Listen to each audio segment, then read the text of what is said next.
Sarah was rightly proud of her son. He was tall, handsome, educated, and worked as a programmer in an oil company. It had only been 2 years since he graduated from university, and he was already a department head. And he achieved this all on his own. The talented young employee was noticed because of his professional achievements. Upon hearing the news, Sarah cried tears of joy. Everything turned out just as she had hoped, maybe even better. Her son earned a good salary and took out a mortgage on a spacious new apartment in the city centre. While the renovations were ongoing, Michael lived with his mother, and Sarah was happy about it. Of course, she understood that Michael was already grown up, and soon he would get married and start his own separate life. But for now, the woman enjoyed the closeness with her son. It brought her joy to cook his favourite dishes and iron his shirts. In the evenings, when Michael returned from work, Sarah would ask him about his day, just like when he was in school.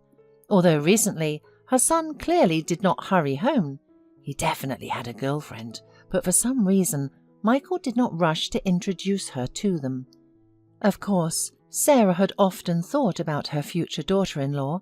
She dreamed of seeing her son next to a successful, educated woman with a well-to-do family. Michael deserved the best, for he himself was a gift of fate, and Sarah played no small role in making her son into the man he is today. The woman knew this and was proud of herself. Sarah gave birth to Michael when she was already just over 40. At first, young Sarah devoted herself entirely to her studies. She didn't want to return to her native village, to the cows and younger siblings. She was going to the university on the economics faculty. She enrolled there thanks to her perseverance and hard work, and that was a chance at the life she had always dreamed of, and her efforts did not go to waste. The young, promising student was helped by the dean. He arranged for her to work as an accountant in a local enterprise under his patronage. It was impossible to get there from the street. "Well, Sarah, now everything is in your hands." The professor smiled at her then. "Don't let me down." Of course, Sarah did not disappoint.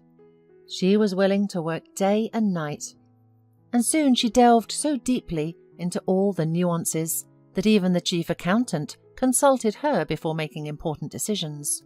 Her solid salary allowed her to stay in the city, rent an apartment, and not return to the village.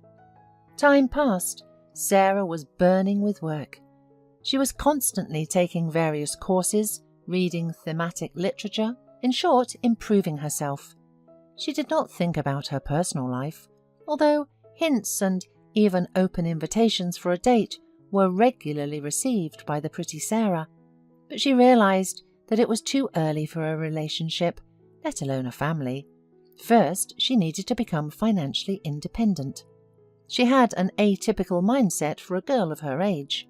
All of her peers at the time only dreamed of a successful marriage, while Sarah only thought about work. Her hard work did not go in vain. 10 years after university, she had saved enough money to buy an apartment. Sarah felt happy, spending her first night in her own home. At over 30 years old, she had a stable, high-paying job as chief accountant in a large enterprise. It was time to start thinking about starting a family, and Sarah turned her attention to potential husbands. She had brief, non-committal romances before, which helped her relax from serious work. But now Sarah needed something more, a serious relationship with marriage and children in the future. At that time, women without children at her age were considered almost old maids. There were many men around Sarah, quite worthy, intelligent, but the trouble was that they all wore engagement rings. Those women who were lucky in this regard did not work as hard as Sarah for her financial independence. But as they say, fate will find its way. One night, Sarah was returning home by taxi, delayed from work. It was already late at night.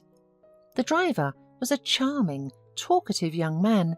He looked about 7 years younger than Sarah, and it turned out that he was. Brent joked a lot, causing genuine laughter from the passenger, complimenting her, and somehow subtly led Sarah to openness, and she told him everything about her life. Suddenly, Sarah realized that she wanted the ride to her home to be long and not end soon. It was easy and pleasant to talk with the charming taxi driver. He too did not want to say goodbye and deliberately chose detour routes. In the end, they exchanged phone numbers. Brent called her the next day, and it all started. Sarah had never felt so desired and loved. It seemed that Brent charged her with his energy and zest for life.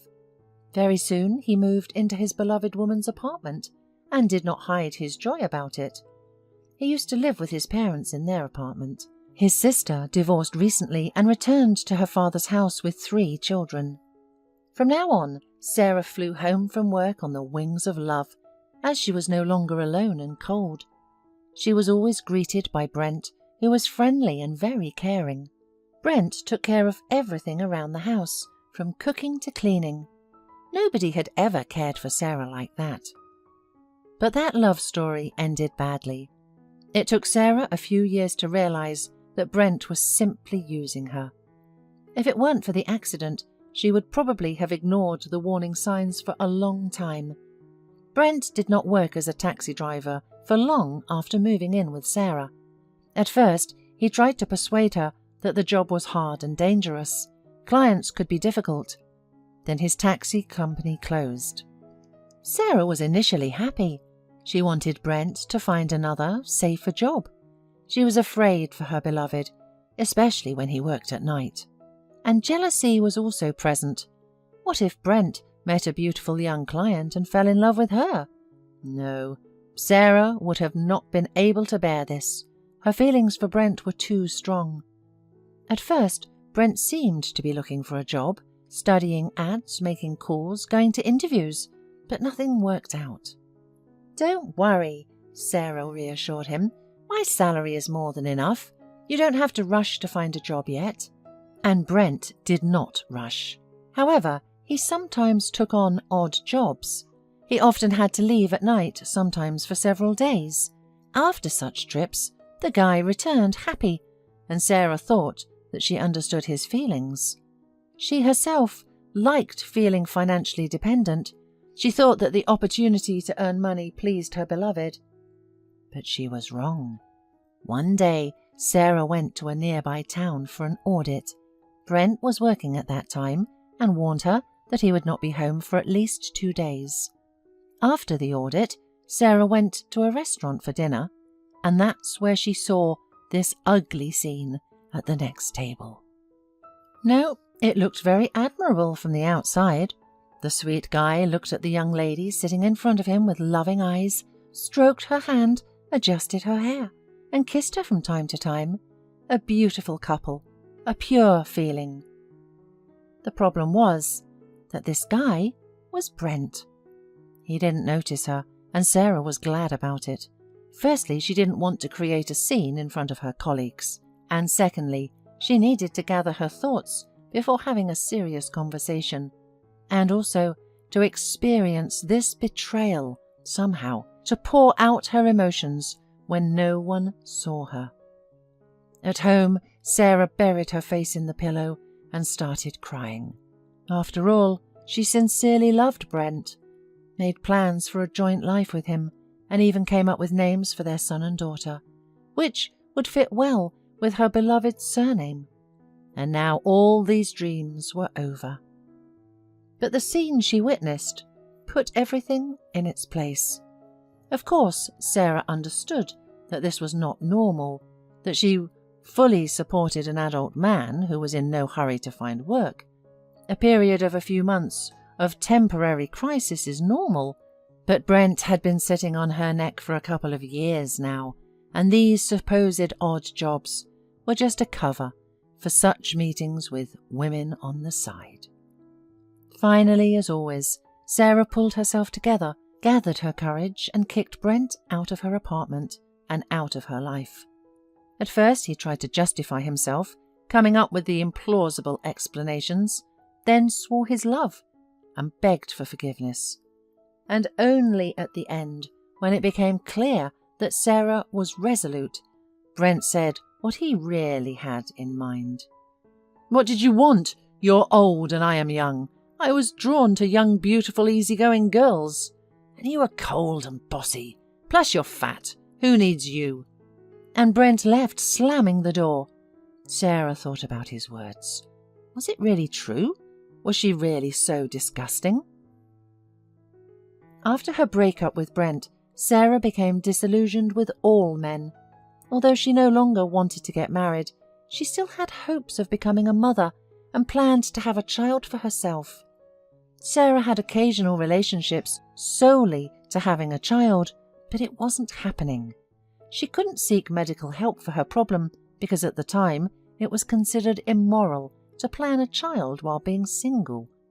Sarah eventually concluded that she was infertile and resigned herself to the fact that she would never have a husband or a child.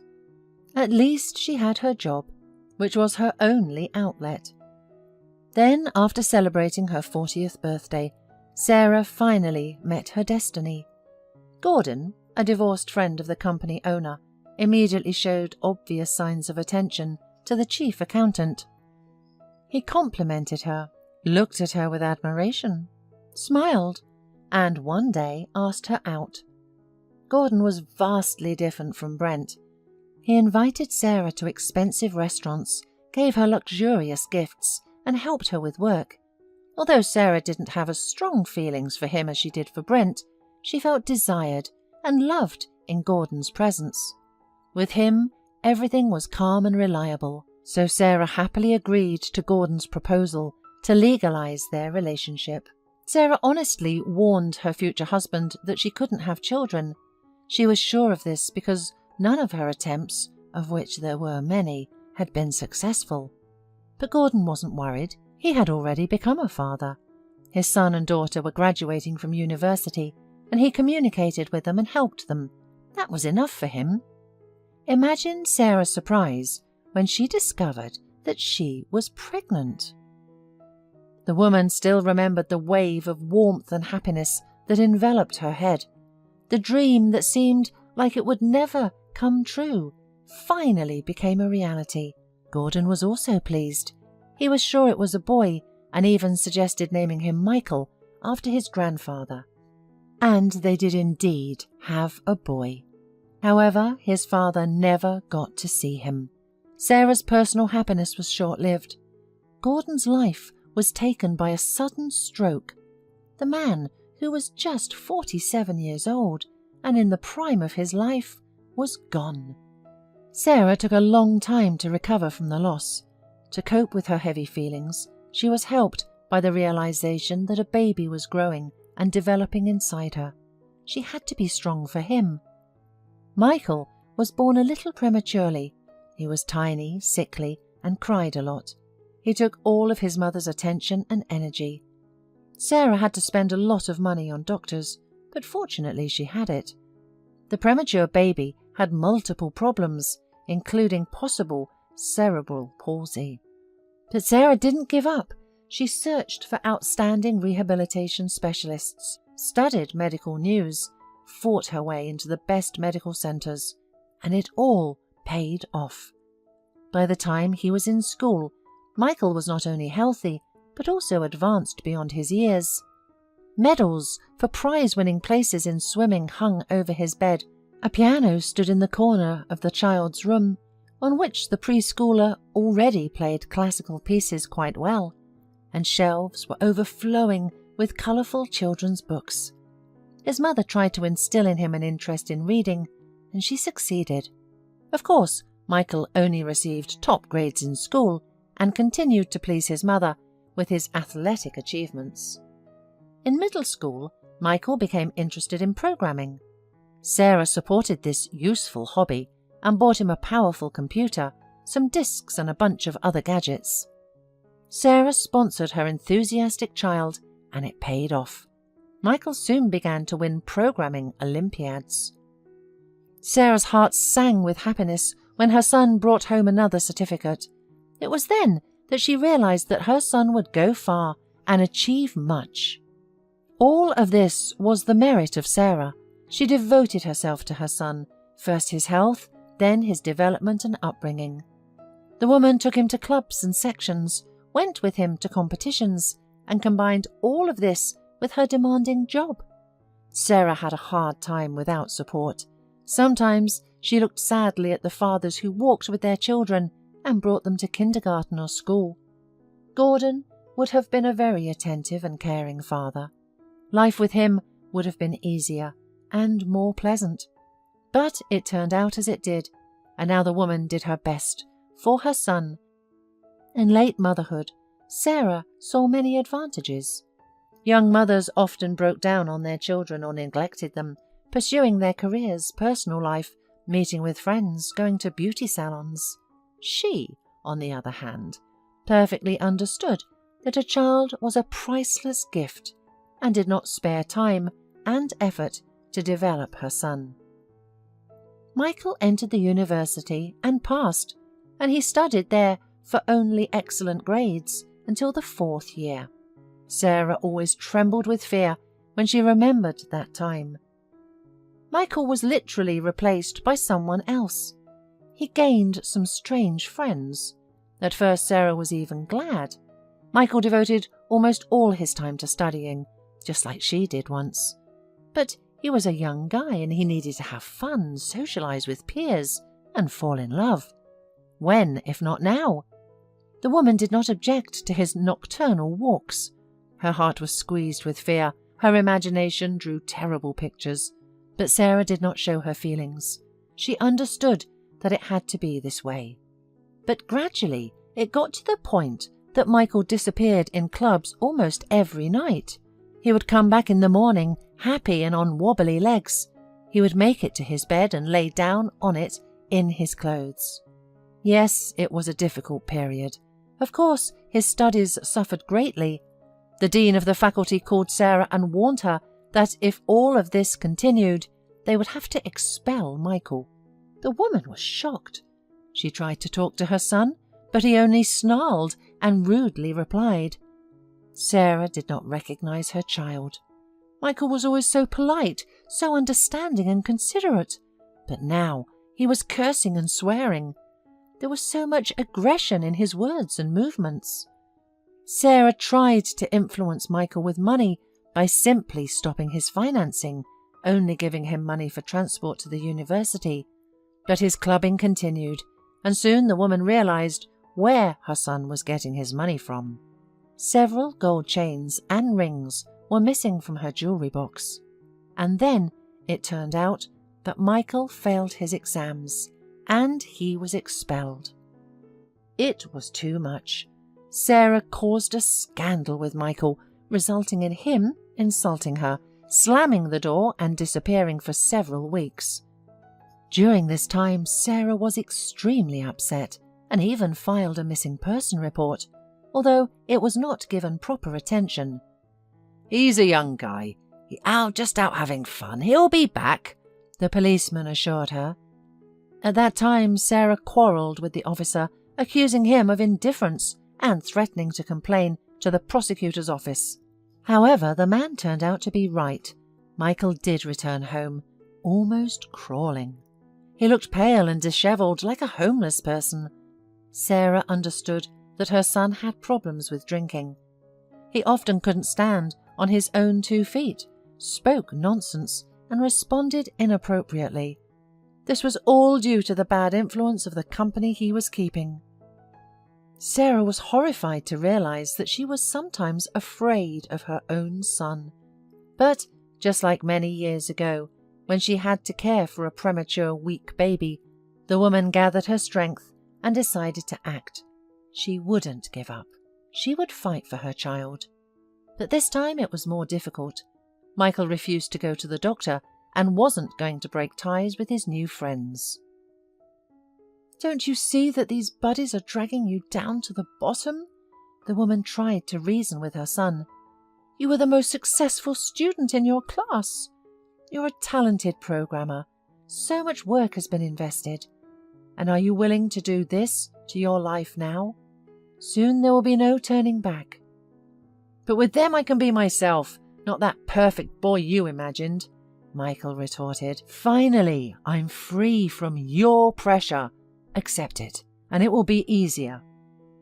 Sarah scolded, cried, pleaded, and tried to talk to her son heart to heart, but nothing worked.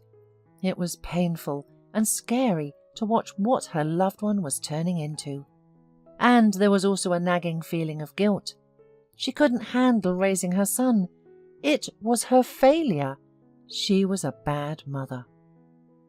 After about a year of living this way, everything suddenly normalized by itself.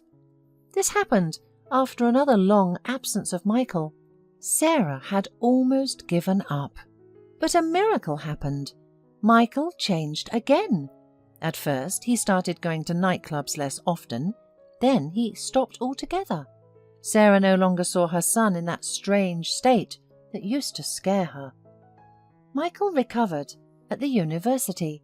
His previous achievements helped him. Professors went out of their way to help the talented student, and he even started working again, created websites for companies.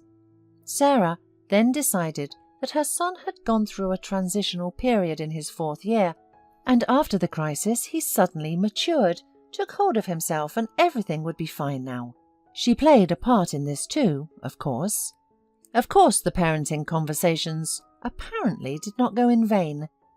Michael snapped when she berated him, but the right words were deposited somewhere in his mind, and in the end, her son made the right choice. At first, Sarah anxiously watched over her son, afraid that everything would repeat itself. However, Michael behaved impeccably. Once, looking at his mother's worried eyes, he apologized for his behavior. "I understand how much pain I caused you, and I'm ashamed." Michael lowered his head, showing sincere remorse. "I insulted you, took your things, and sold them just to get money for entertainment. And you did so much for me, and I treated you like that." "Son, it's all in the past." Sarah hurried to calm her son and remove the awkwardness. "The main thing is that you realized everything and changed. It was an important life lesson for you. Now everything will be fine." "Yes, now everything will be fine, I promise. And I will definitely return the money for the decoration that I took."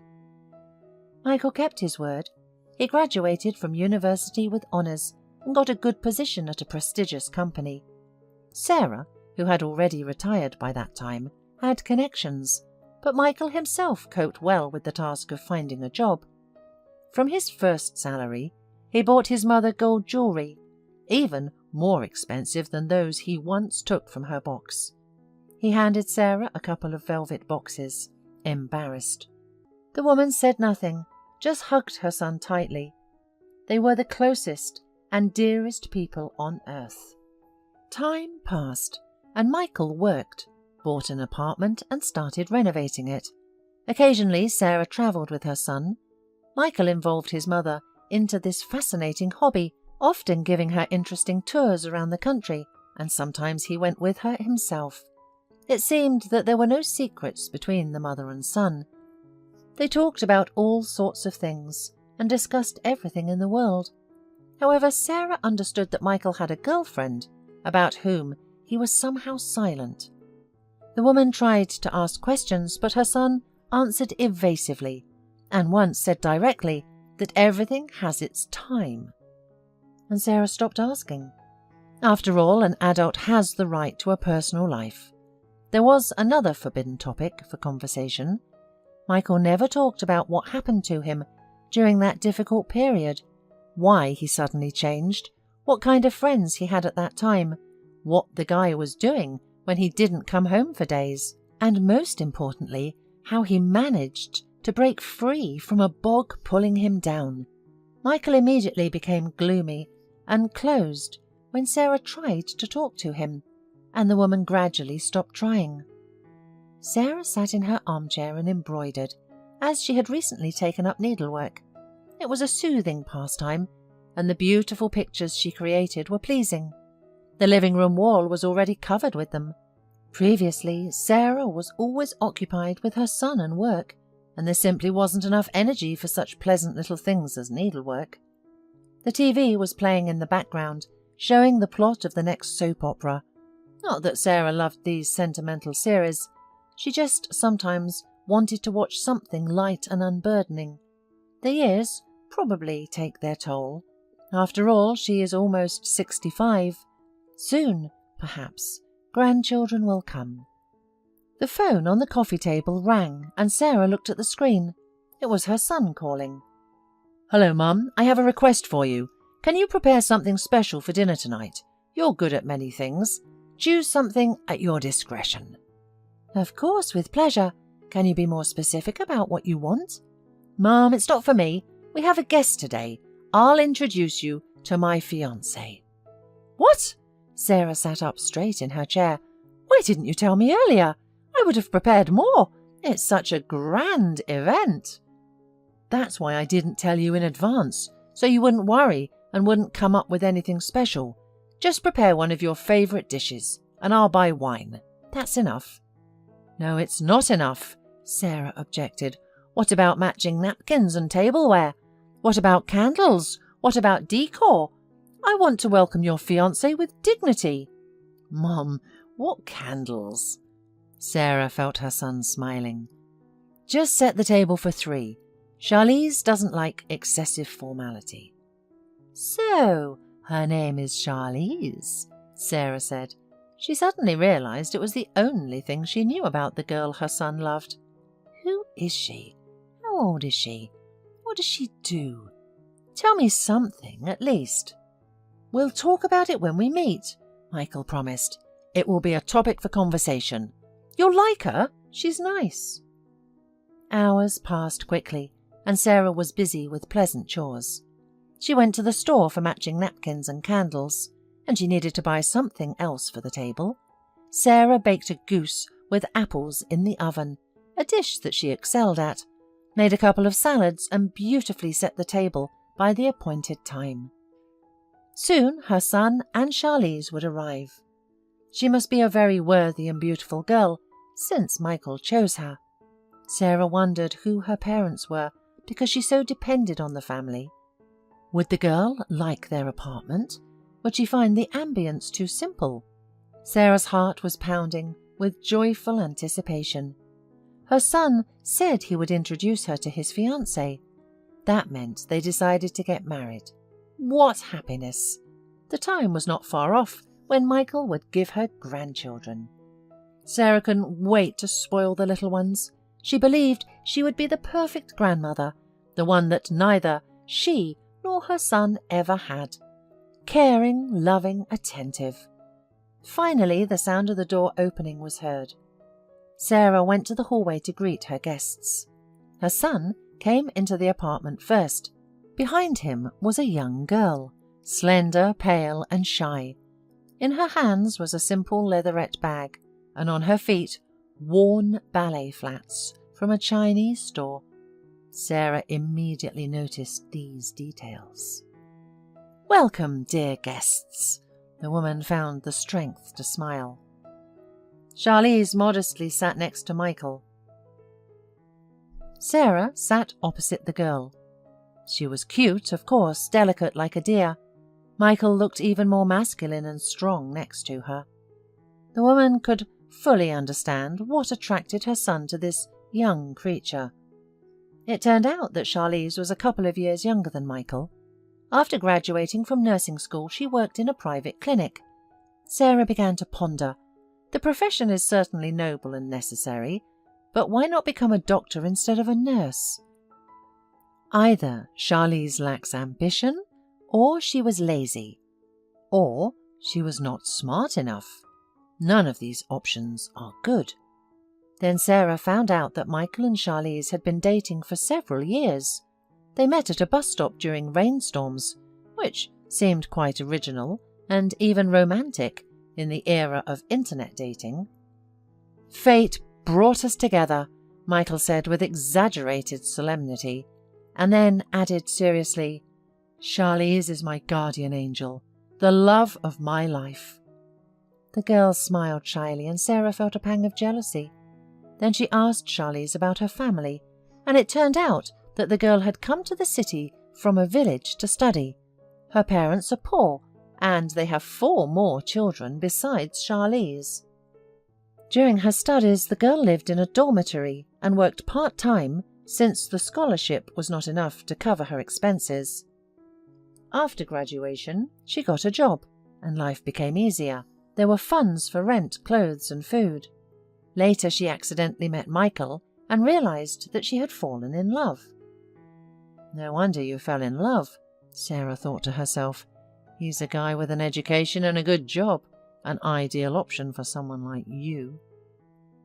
Sarah realized that her son was Charlize's only chance to escape poverty.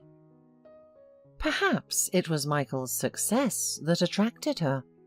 Despite her modesty and upbringing, Sarah felt dislike towards Charlize. "She's pretending to please me," the woman decided, "and after the wedding she will show her true face. But it's okay. I will talk to my son. He doesn't notice anything now because of his strong feelings." To avoid putting her son in an awkward position, Sarah pretended to be friendly. Michael, in turn, appeared to be in love and happy. Sarah understood him. She was once in love too. Many years ago, a charming young taxi driver, Brent, had also made her head spin, and it took her several years to realize that he was using her shamelessly. Sarah didn't want such a scenario for Michael. After dinner, Michael went to see Charlize off to the taxi. Sarah found the strength to smile goodbye, but Charlize noticed the true emotions of her future mother-in-law. Sensitive person, but most importantly, the son did not understand anything, thought Sarah. Sarah dreamed of a different life for her successful and promising son, not a poor girl who didn't even have a higher education. She planned to talk to him cautiously so as not to hurt or push him away. "Well, what do you think of Charlize?" Michael asked when he would return home. "She's charming, isn't she?" "Cute, yes." Sarah didn't argue. "And is it all serious between you two?" "It couldn't be more serious. I love her more than life itself, and we're getting married by the end of the year. That's my decision." "But maybe you shouldn't rush it? Date, go out. Who's stopping you? But a wedding, it's a very serious commitment." "Mum, what's wrong with you?" Michael nervously blinked. "Don't you like Charlize? What's wrong with her?" "She is a poor girl from the village," said Sarah, finally decided to be honest. "She has no high education, no prospects. You're her ticket to a comfortable life. I don't want you to be used."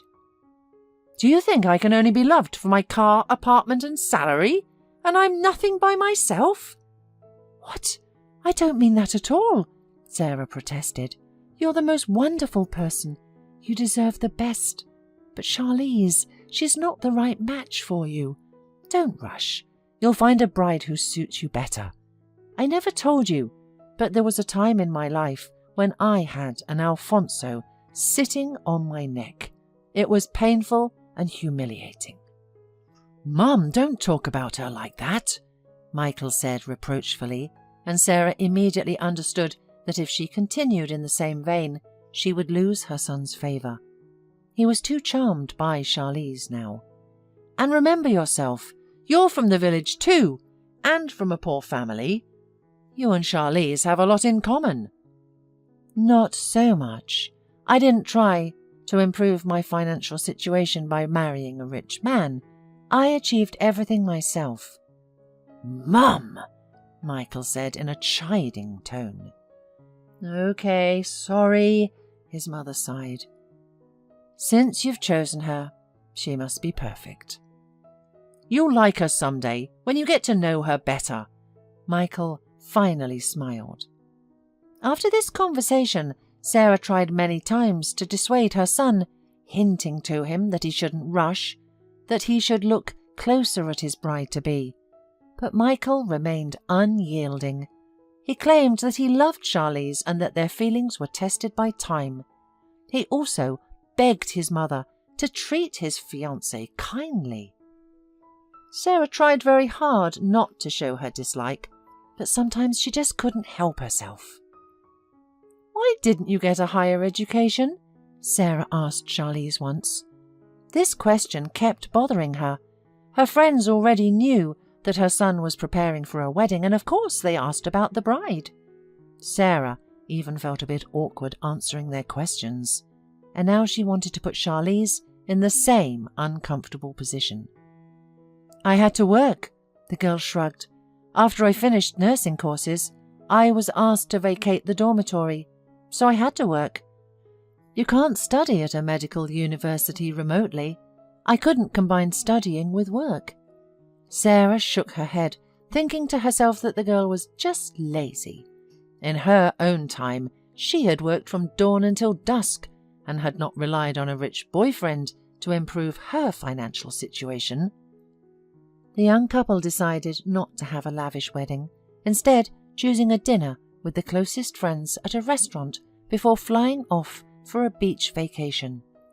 Sarah was upset with this because she had dreamed of a grand celebration with the bride in a white dress and veil, her handsome son in an elegant suit, family and friends on both sides. After their honeymoon, the newlyweds moved into Michael's apartment, which he had already renovated. At first the young couple visited Sarah often, but their visits dwindled and eventually stopped altogether. "Have you forgotten about me completely?" Sarah asked her son indignantly during a phone call. "You're always nitpicking at Charlize," Michael explained. "That's why we don't come over anymore, to avoid irritating you unnecessarily." "She's turning you against me," Sarah replied. "Mum, I love Charlize, and I love you too. Don't make me choose between the two. It's hard." Sarah did indeed try to criticize Charlize every chance she got. She often commented on Charlize's clothing, her inability to discuss art and literature, her loud spoon clanking against a cup while stirring sugar, and her loud laughter. Sarah tried to say these comments as friendly advice, and Charlize didn't seem offended, or at least didn't show it. However, she probably voiced her feelings to her husband later. With each passing day, Charlize annoyed Sarah more and more. "She's pretending to be modest.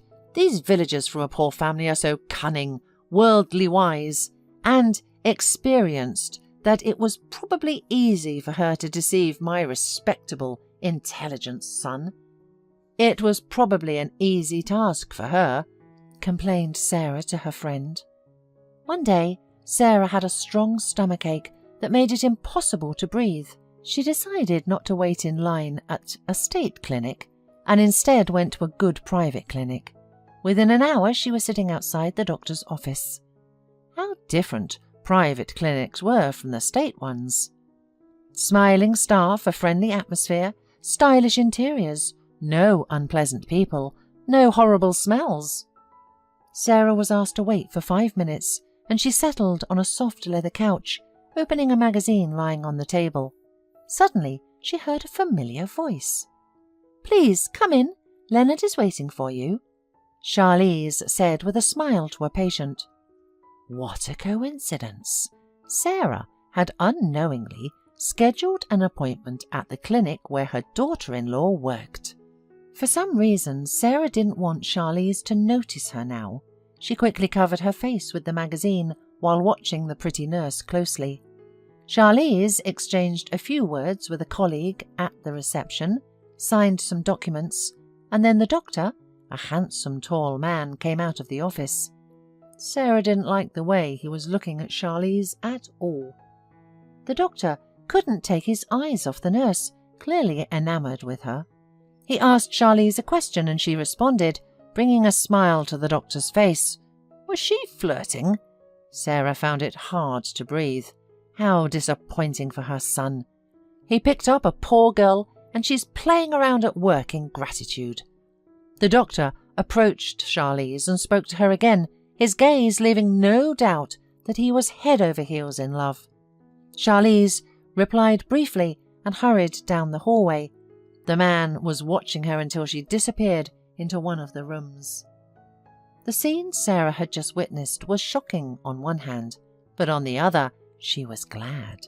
After all, she was right about Charlize. The examination by the therapist and ultrasound showed that everything was fine with Sarah.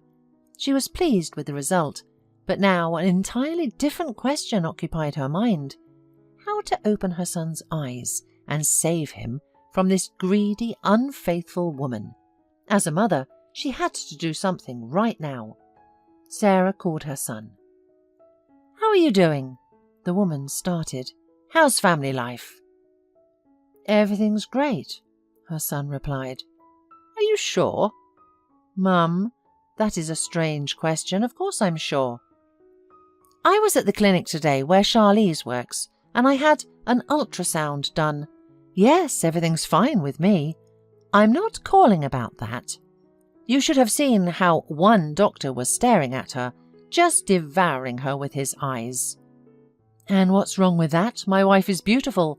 It's normal for men to look at her. It even flatters me." "I wouldn't be so happy if I were you." Sarah no longer tried to choose her words carefully. "Charlize was openly flirting with him, smiling at him. You can't trust her." "Mum," Michael's voice became firm, "are you at it again? Charlize is the only person I can trust. Our relationship has stood the test of time." "And what about me?" Sarah was stunned. "So you can trust her but not your own mother?" "In recent times I'm not so sure about you," Michael admitted. "You seem too vehemently against my happiness." Inside Sarah, a mixture of anger and annoyance was boiling. But what could she do? Life will put everything in its place. From that day on, she started to consider Charlize not only a village gold digger and a lazy person, but also an unfaithful wife. How else? Sarah had eyes, and she clearly saw how her daughter-in-law was flirting with a doctor at work. Of course, Michael will find out later and understand that his mother was right, and the boy will face a big disappointment and pain. Sarah decided to celebrate her 65th birthday grandly. She couldn't have a lavish wedding, but her soul demanded a grand feast. Therefore, the woman booked a large hall in a restaurant, paid for a luxurious dinner, and invited dozens of guests, former colleagues and friends. Of course, she invited her son and daughter-in-law, although she didn't want to see Charlize, but then Michael wouldn't have come either.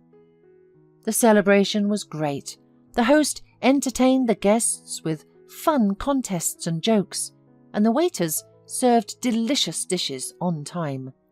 Sarah glanced at her daughter-in-law, who probably had never been to such parties before. Charlize was quiet and modest, seeming a bit shy. Sarah was pleased with it. Of course, the country girl felt out of place in decent company. Meanwhile, the guests took turns, saying kind words about Sarah and listing her career achievements. They praised her ability to make friends and her strong character. Sarah was melting with pleasure. It was nice that her loved ones noticed her merits and appreciated them. Then it was time for her son to make a toast. He got up with Charlize. Sarah looked at Michael and was charmed by his handsome appearance. He looked like a Hollywood actor in his jacket and shirt. Michael spoke touching words of love for his mother and praised her for all she had done for him. Suddenly, he said something that surprised everyone, including Sarah. "But our biggest gift to you will be in March, when you will come to the maternity hospital for your grandson." There was applause, congratulations reigned, people smiled, someone even shed a tear. Charlize looked down shyly, while Michael encouraged her by hugging her shoulders. Only Sarah sat with a stony face, unhappy thoughts swirling in her head. In March, that means Charlize was about halfway through her term, and Michael told her only now, as if she were a stranger. Instead of being happy that the grandchild she had long dreamed of would soon appear, Sarah felt an unpleasant feeling that she had become a secondary character in her son's life. And all because of whom? Because of the village girl who flirts with doctors at work while pregnant. Later, Sarah regretted her behaviour. But what's done is done. When everyone calmed down a bit, Sarah got up from her seat and asked that terrible question. "Michael, are you sure the child is yours?" At that moment, the scene from the clinic was clearly in Sarah's mind. The doctor devouring the daughter-in-law with his eyes, charming Charlize, smiling back at him. Sparks were clearly flying between colleagues, but what else could Sarah think? The toastmaster tried to turn everything into a joke. He succeeded to some extent.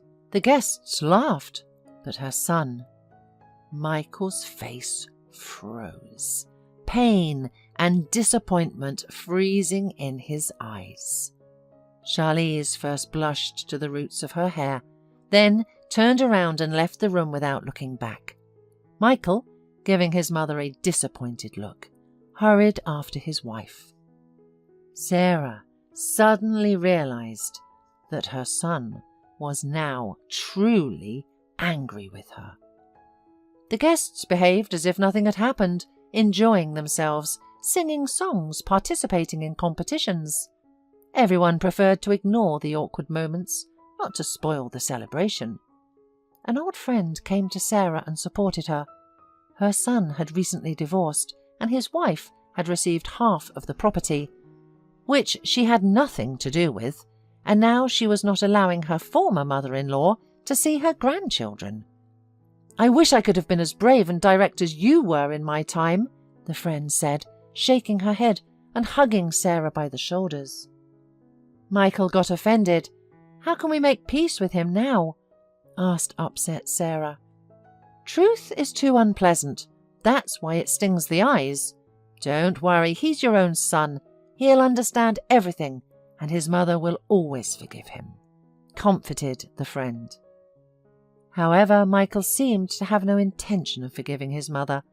Sarah tried calling him several times, but he ignored her calls and then even blocked her number.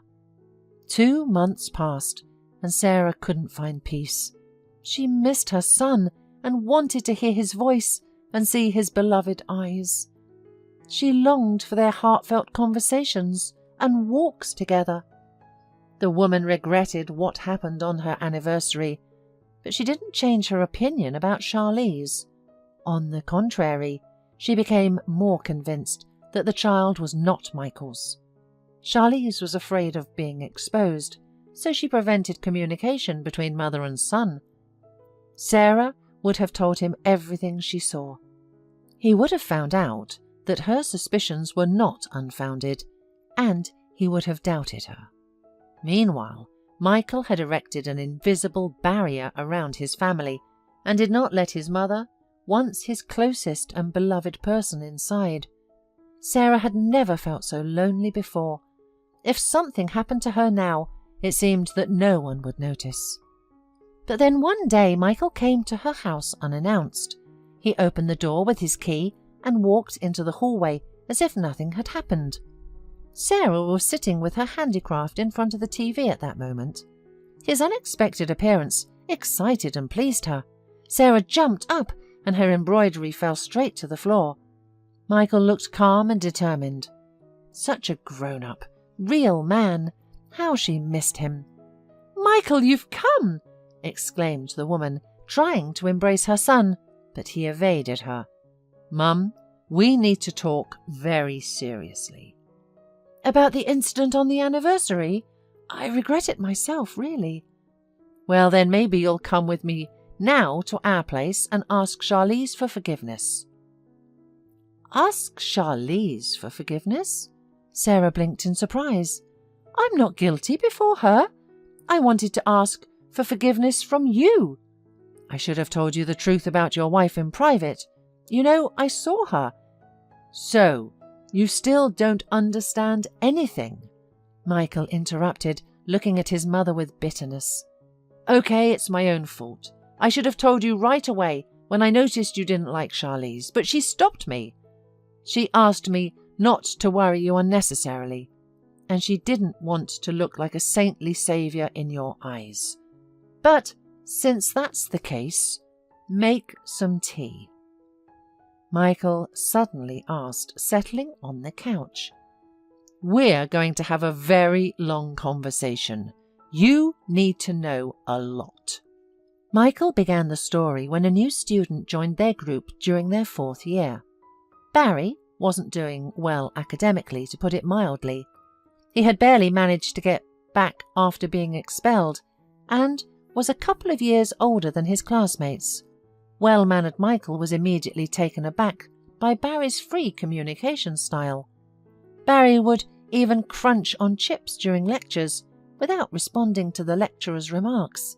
He would often argue with teachers, answer phone calls during class, and leave the classroom in the middle of a lecture. He also skipped class frequently. Barry was not very social with his classmates, and he made it clear that he thought they were too young and inexperienced to be friends with someone as cool as him. He was constantly receiving phone calls, and from the snippets of conversation, it was clear that he regularly attended parties, went to nightclubs, and travelled. Michael felt a twinge of envy towards Barry. He even had a special gait that was free and relaxed, unlike Michael, who had always strictly adhered to the framework set by his mother. She had instilled in him the belief that well-mannered, decent people should behave in a certain way. Michael tried to follow her teachings, but now, looking at Barry, he realised that life could be lived differently. What did Michael have? Studies, home, work on the internet, trips with classmates to the cinema or bowling, occasional dates with shy girls, and interesting books. These were the only things that made up Michael's grey weekdays. On the other hand, Barry seemed to be living a fuller and more vibrant life, one that he had chosen for himself, not one that was imposed on him. Michael had seen violators of discipline before, but they were just clowns trying to attract attention with their behaviour. Barry was different. He didn't seem to care about others' opinions at all. University life looked grey and insignificant in comparison to Barry's interesting life. Michael realised that it was time to change something, and that he was tired of living by imposed rules. He didn't want to lead a miserable existence as a model student anymore. He felt that life was passing him by, and nothing bright or interesting was happening. After university, it would be work, followed by marriage and children. This was the life script that his mother had planned for him, and it didn't include any entertainment, fun, or adventure. Barry became an example for Michael to follow. He began to copy his manner of speech and gestures, sometimes unconsciously. Once, Michael even dared to answer a teacher rudely who made a remark to him. The students were surprised, as nobody expected such behaviour from him. Barry turned around and looked at Michael with clear interest, even conspiratorially winking at him. During the break, Barry approached Michael. "You seem to differ from this herd of sheep," he said, deliberately stretching the words. "They're humiliated, but they're silent." "I'm not like that," Michael reassured, pleased with his idol's praise. "Then it must be fun with you." Barry slapped his classmate on the shoulder. "Come to the nightclub tonight. We often hang out there with friends." Of course, Michael went to the club that night. He really wanted to experience the fun life that his new classmate led. Before, Michael did not like nightclubs. They were dark, stuffy, smoky. The music was loud and the dance floor was overcrowded. If he were to be honest, Michael did not enjoy dancing either. He had been to clubs a few times with friends to meet girls, but the ladies preferred other guys just like Barry and his acquaintances, light, open, confident, daring and decisive. But today Michael felt just like that. Barry and his company accepted Michael as their own. They drank, danced, and their group was replenished with beautiful girls. In the presence of Barry, Michael felt like a real macho. The words flowed from him and the girls listened attentively and admired. It was just great. Closer to dawn, Michael felt exhausted. Barry's friends seemed to have tired too, but then one of the guys pulled out a packet from his pocket. "This is for energy," he said to Michael, who was surprised. The others didn't need explanations. "Don't worry," Barry reassured him. "Herbal ingredients, no chemistry, natural product. We need a little refreshment. The evening is in full swing and we're already exhausted." Michael realized what Barry was offering him and was worried about it, but he couldn't refuse in front of everyone. After some time, Michael felt an unprecedented surge of strength. He felt like a hero in a movie, beautiful, confident, pumped up, capable of any feat, even climbing a multi-story building on the wall. It seemed that anything was possible. Then consciousness turned off. Michael woke up in a garage on an inflatable mattress. Next to him, covered with a blanket, lay a beautiful but apparently overdone, unfamiliar girl. Several young men and women, including Barry, were also sleeping here. Some were on an old couch, some were on the same mattress as Michael, and some were just on the floor. Michael did not remember what had happened. His head was pounding, everything was spinning before his eyes, and nausea rose in his throat. Yesterday was good and fun, but it seems that now the reckoning was coming, and Michael was ready to pay this price for a bright, unforgettable evening. "Wake up, bro," Barry croaked, turning over to the other side. "You passed out abruptly last night. We even thought of calling an ambulance, but you're fine now." Since then, Michael began to communicate with Barry and his friends. These were entirely new feelings, unlike anything he had experienced before. Michael now felt much more confident and learned to behave more freely. Much of what had seemed important before had now lost all value. For example, dreams of a career. Previously, Michael was shy about meeting girls, didn't know how to behave with them, and was embarrassed in their presence. Now, in the company of Barry and his friends, he easily made acquaintances for 1 or 2 evenings, following the example of his new acquaintances. Drinks may have played a role, but also someone in the company always had something interesting to eat. All of this made the world brighter, sensations sharper, and emotions more vivid. Michael now hardly communicated with his friends from his past life. What did they know about real fun? These losers were only interested in the upcoming session and exams. Michael was influenced by Barry's calmness, who didn't worry about studying at all. He had other, more interesting plans. Barry planned a grand party at his parents' country house, and Michael was invited. The guy eagerly awaited the appointed day. The event promised to be not boring. The only thing that spoiled the fun was his mother, or rather her constant complaints. Previously, Michael had not noticed how stuffy and unpleasant she was, but now he found himself irritated by her constant preaching. Sometimes he caught himself thinking that to interrupt the flow of tedious moralizing, he was ready even to hit his own mother. One day he almost acted on these impulses when he raised his hand to her. His mother initially looked scared, but then surprised. That day, Michael's body was breaking down, and his head was hurting from a night spent partying with friends. And here was his mother with her eternal advice. So he almost snapped. Another issue was money. Before, Michael had made money by creating websites for various companies, and his mother generously gave him pocket money. Although he wasn't rich, he never felt a lack of funds. However, he no longer had the time, energy, or desire to work part-time, and his mother stopped giving him money. She only provided him with enough for transportation and food every day. And Michael needed the money because fun didn't come cheap.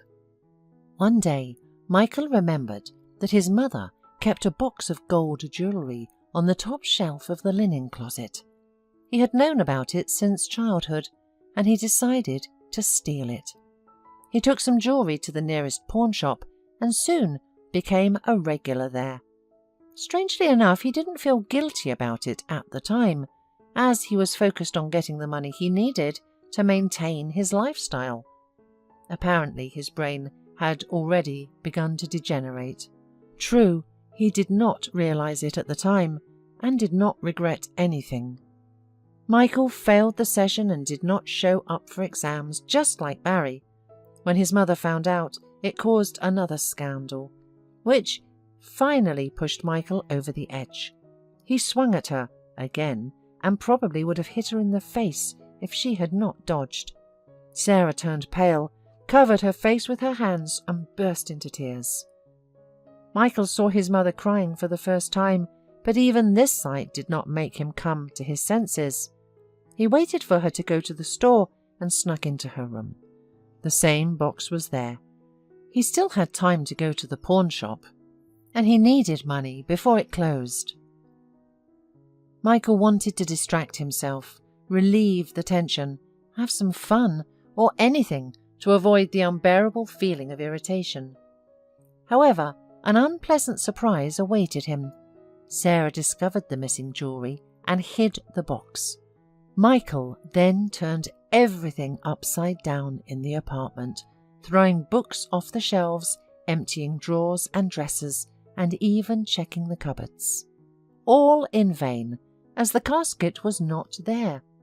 In anger, Michael smashed several plates and rushed out of the apartment, which was already starting to feel like a prison to him. He went to Barry's garage, where his friend was recovering from last night's party. Neither of them looked excellent. Michael shared his problems with his friend about having no money, unable to stay at home, and how his mother doesn't even let him breathe calmly. "What's the problem?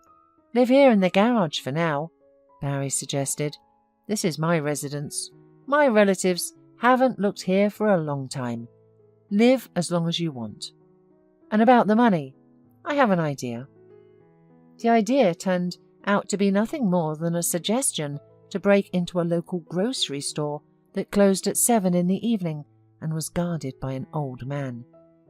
Barry distracted the guard while Michael quickly cleared the warehouse. Boxes of cereals, sausages, canned goods and drinks were all stuffed into a huge bag.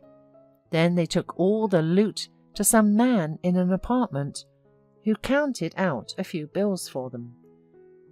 Michael realized that Barry had been doing this for some time. Well, never mind. Now they had money for the evening, which, by the way, had already come.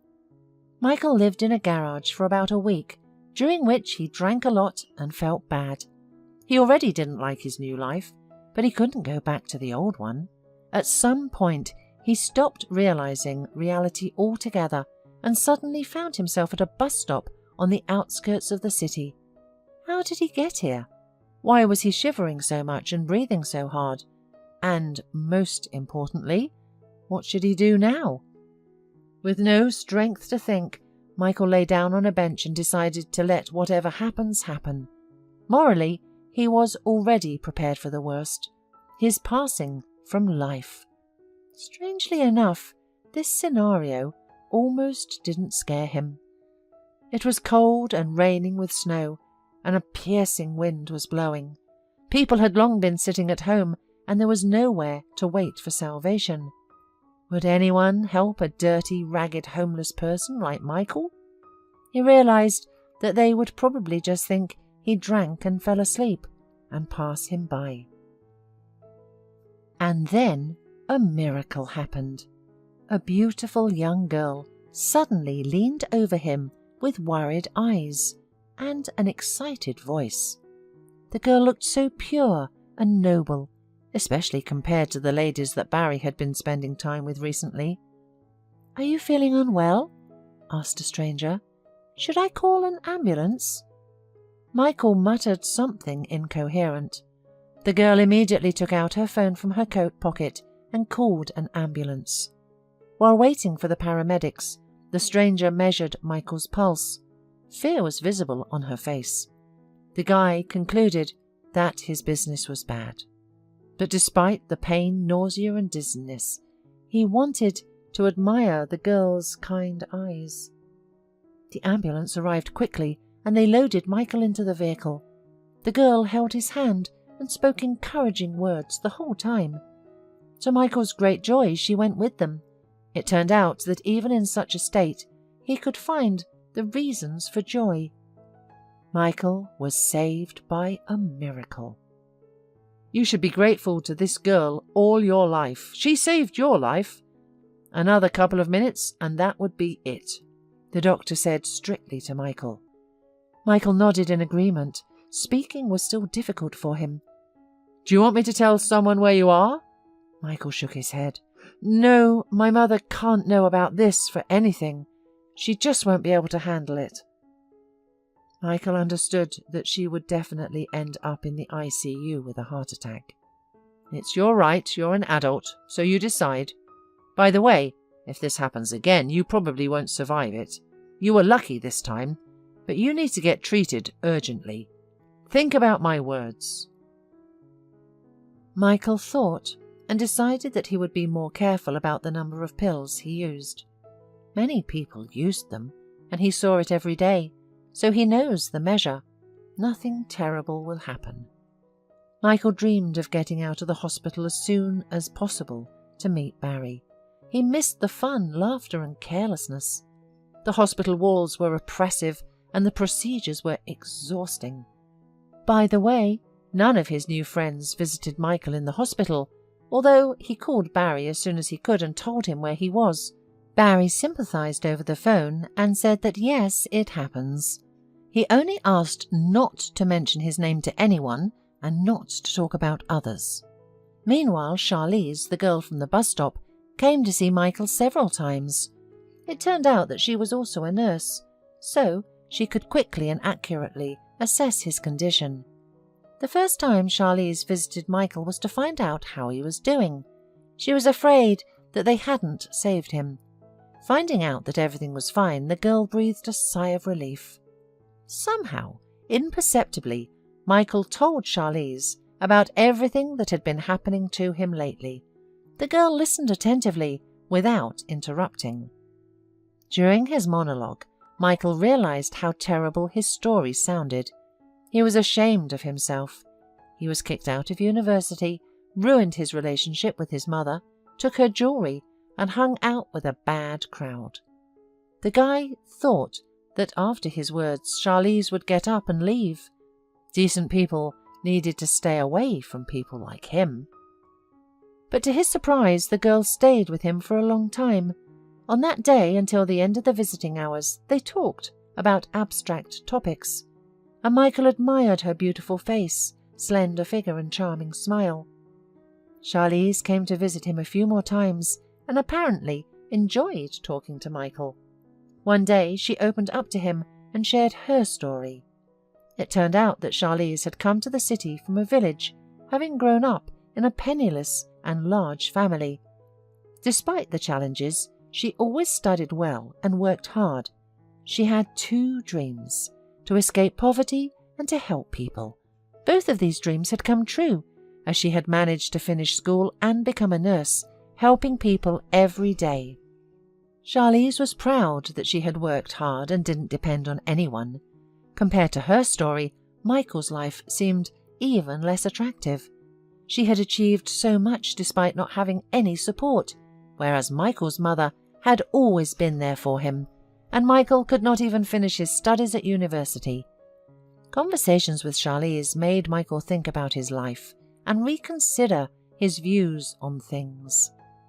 Being around Barry's friends no longer seemed as appealing to Michael.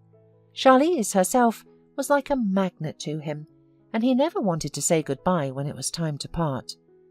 The best part was that she seemed to feel the same way. Michael wondered how such a pure, beautiful and noble girl could find anything to love in someone like him. She had seen him when he was pathetic, twisted and vomiting after drinking too much. Nothing but disgust could have come from this sight. But instead, Charlize started to feel sorry for him and show concern. She even visited him in the hospital to check on his condition. Maybe she saw something in him, something for which he could be loved. Michael had long felt disgust towards himself. After leaving the hospital, Michael went back home. His mother never found out that he had spent a week in the hospital, thinking that he had just been wandering around, like he often did lately. He and Charlize continued to meet and talk on the phone. Talking to her made Michael feel exhilarated, and he felt better and cleaner. Michael knew that Charlize was an attractive girl, and passers-by's glances during their walks confirmed this. Even Andrew at the clinic where Charlize worked offered to date her. Michael had seen this doctor once when he met Charlize after work and realized that Andrew had been in love with her for a long time. A young man with sharp facial features and a sporty figure, deemed intelligent and successful, was passed over by Charlize in favour of Michael, a failure who was expelled from university and nearly died. It was nothing short of a miracle that they ended up together. After Michael was discharged from the hospital, Barry appeared on the scene once again, inviting him to the club to celebrate his recovery. And Michael agreed. He honestly tried to start a new life, but despite his efforts, he found himself drawn back to his old habits and yearning for the oblivion they brought. He missed that feeling. Amidst the fun, Charlize called. She somehow sensed that Michael was in danger and demanded that he leave immediately. Michael hesitated. He was having so much fun and was certain nothing bad would happen. "Either you come to me now, or we will never see each other again." Charlize's voice was firm and decisive. There was no doubt she was serious. Michael surveyed the hall, a crowd of dancing people, loud music and cigarette smoke rising in the air. Memories of Charlize and her smile flashed through his mind. He remembered Andrew's sad look when she took Michael's arm on the porch. Michael blinked, and the scene changed. Now he lay resigned at a bus stop, facing his own inevitable end. An anxious, beautiful face leaned over him. Michael called a taxi and went to Charlize. The choice was easy. Charlize hugged him tightly, pressing against him. "I was afraid it was too late, that I would lose you again," she admitted. "I'll never hang out with them again," Michael replied, stroking her shiny red hair. "I don't need anyone in my life except for you." And the man kept his promises. Whenever Barry or anyone else from the company offered to have a good time, Michael responded with a categorical refusal. Soon his former friends gave up on him, and Michael began to rebuild his life. He returned to university, started studying again. He tried very hard to become independent as soon as possible and make a beloved proposal. His mother couldn't have been happier with her son, who had made up his mind. It seemed to her that he had realized his mistakes and made the right choice. Michael and Charlize decided not to tell her what really happened. It was too scary and ugly a story. Michael didn't introduce Charlize to his mother because he wanted to present her as his fiancée, not just a girl from the street. He felt it was the right thing to do. Finally, 2 years after graduating from university, Michael realized that the material base was ready and he could start a family. He made a proposal to Charlize, and although it wasn't a surprise for her, it made her pleased. However, there was only one hitch with meeting Michael's mother. Charlize immediately realized that his mother didn't like her. Sarah, of course, tried to hide it, but it didn't work out very well. Michael believed that everything would change after the wedding, but it only got worse. Charlize pretended that everything was fine, that his mother's behaviour didn't bother her at all, but Michael saw that his wife was really struggling with the situation. The man himself sincerely wondered how anyone could not like Charlize. She was perfect, beautiful, kind, loyal, caring, and brave. How could one not understand that it was a great fortune to meet such a unique person? Michael hoped that the news of their grandchild would change his mother's attitude towards his wife, which is why he didn't tell her about Charlize's pregnancy, waited for the solemn moment. Although Charlize doubted that it was a good idea to announce such news to everyone, Michael assured her that it would have greater effect. The man was taken aback by the hurtful words his mother had spoken. That night, he spent a long time calming down his upset wife and berating himself for his foolishness. Charlize had been right all along. He should never have told everyone about her pregnancy in public. He had thought it would make a beautiful surprise and an expensive gift for his mother's anniversary, but it had turned out to be ugly instead. Since then, the young couple had cut off communications with Sarah. Michael was deeply offended by her words and refused to answer her calls. Charlize urged him to reconcile with his family, reminding him that he would never be happy or at peace otherwise, and that she didn't want that for him. A bad peace is better than a good quarrel, and then, after all, the baby will be born soon, Charlize reminded. Children should not grow up in an atmosphere of hostility, she said. Sarah was stunned. She realized that she could have lost her son forever. He had been so close to leaving this world. She remembered his behavior during that difficult period. He was aggressive, strange and cold. Michael had been completely disinterested in his education and career, and had only been concerned about money, even taking most of her gold jewelry to pawn. Sarah had blamed his dissolute lifestyle and youthful maximalism, but it turned out that the matter was much more serious. He had almost died. Charlize had saved him twice, first by calling an ambulance at the bus stop and then by giving him an ultimatum when he was at the club with Barry. Michael could have easily returned to his old ways, but Charlize's love and faith in him had stopped him. Sarah sighed deeply, tears welling up in her eyes. She was experiencing a mix of emotions: belated fear for her son, guilt towards the girl who had saved him, and immense gratitude towards her. "What have I done? Charlize probably won't forgive me now," Sarah said, confused. "You don't know her at all," Michael smiled. "I've told you many times, she's wonderful and unique. I'm lucky to have met her." Sarah nodded. "Now I understand how lucky we are to have her."